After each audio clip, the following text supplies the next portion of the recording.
God of the impossible. Doctor's office. Diagnosis. A quiet medical office. Soft afternoon light through blinds. A young woman named Crystal sits across from a doctor. Her face is anxious but composed. The doctor speaks gently while holding medical charts. Crystal slowly processes the news. She holds on in faith as she learns the news about her womb. Voiceover narration.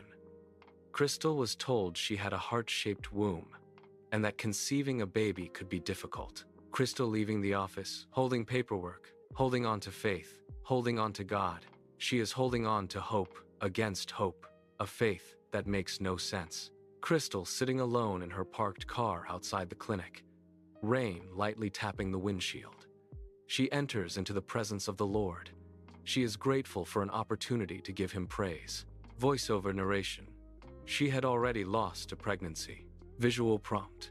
Close-up of Crystal, praying softly, hands clasped together in prayer. She remembered crying in the doctor's office, and again in her car, telling God her arms were bare.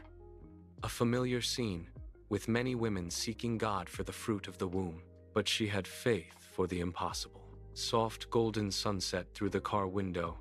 Crystal lifts her head slightly, whispering in prayer. She spoke to God, asking for a boy and a girl, and even an extra child. His response like sunlight breaking through clouds. She didn't understand the medicine, but she knew a faithful God, the God of the impossible. Years later, promise fulfilled. Bright, joyful family home. Children running through the living room, laughing. Toys scattered. Sunlight pouring through windows.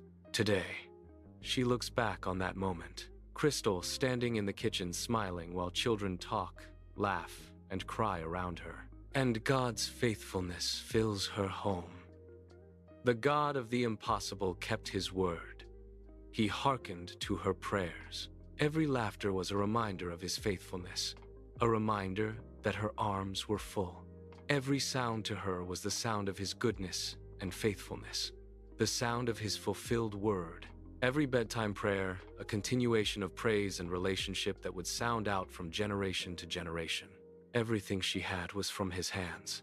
A home full of character, joy, hope, and the fear of the Lord is a home built on trust in who the Word says he is, what the Word says about him.